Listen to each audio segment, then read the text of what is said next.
All right, 370 plus pages long, so a lot of people would have had a chance to read this today, especially if they're quick readers. Senator James Lankford on the thing that he helped craft to try to draw Republicans and Democrats together. He's gotten a lot of guff for it. Regardless, he joins us right now. Senator, great to have you.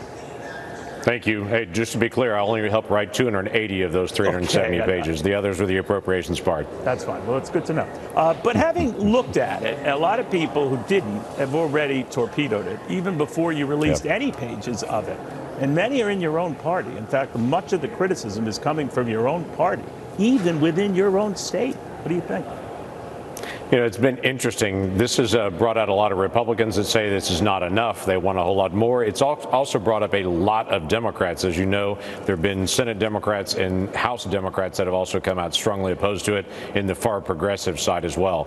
The focus of this bill from the very beginning is how do we fix asylum? How do we actually deal with the out-of-control use of parole authority that's literally giving work permits out to people as they cross the border?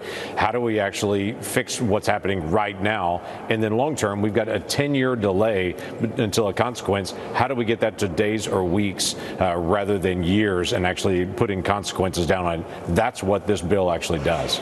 Did Donald Trump kill this for you? He said Republicans who even consider voting for this should be ashamed of themselves. What did you think of that? Obviously, he's got a campaign that he's running. He's focused in on trying to be elected president. Again, my focus is a national security focus. I'm the ranking member on border management for Homeland Security. That's my main focus, is to get that. We have a wide open border, and we've got to find a way to be able to stop it because we have very real risks that are coming across our southern border. So if there's anything that I can do to help shut down that border and to help secure the nation, that's what I'm going to focus in on. Senator, have you talked to the former president?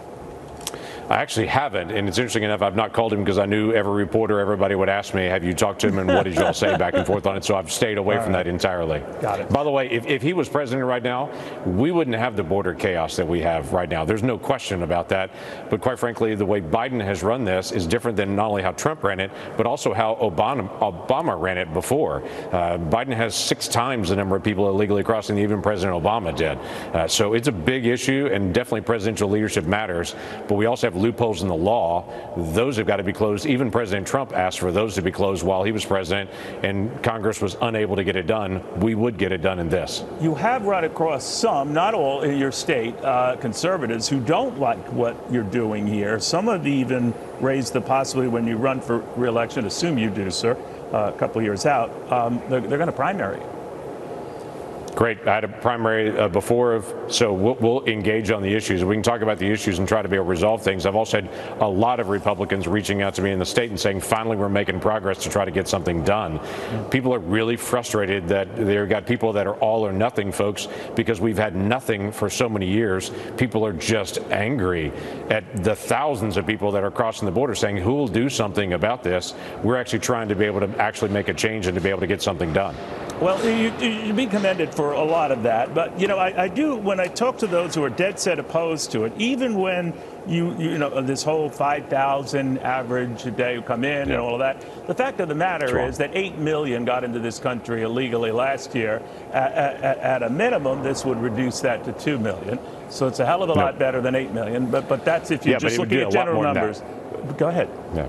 No, I would do a lot more than that because this 5,000 number has been a misnomer. It's been either misunderstood or deliberately misinterpreted on it. It's not counting 5,000 people in a day. It's not like at a carnival counting in 5,000 people. We're actually closer to 4,000 average, right? No, it actually shuts the border down entirely. Right. So the last 4 months, every single day but 7 in the last 4 months, we've had more than 5,000 people. That means every day in the last 4 months, we would have turned everyone around. It doesn't count 5,000 people in and then stops after that. When you hit a 5,000, you've got several weeks then that the border is closed to be able to regain a slower number and turns it around. All I'm just saying, and it's a compliment to you, I mean, I understand where others are coming from, that the numbers even allowing for that would be dramatically lower than where they are.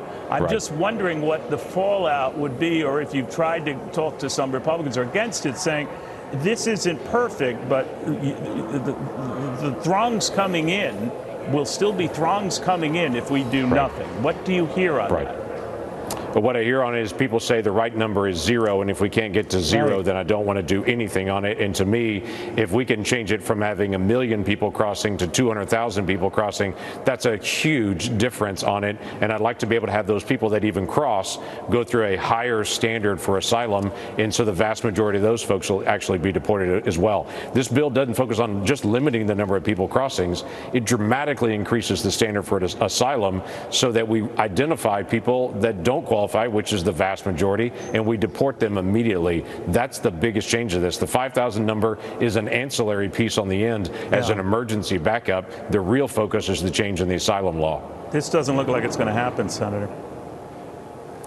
We'll see in the days ahead. Everybody's flying back in today. They'll get a chance to be able to talk about it. We'll talk about it again tonight on it. My hope is that we can actually talk about how we're going to amend it, how we're going to go through the process on it. This is the opening salvo on it, and we'll have the real dialogue to be able to go through it. Worst case scenario, we do nothing and another 2 million people cross this year, and we have even more national security issues than we even have right now.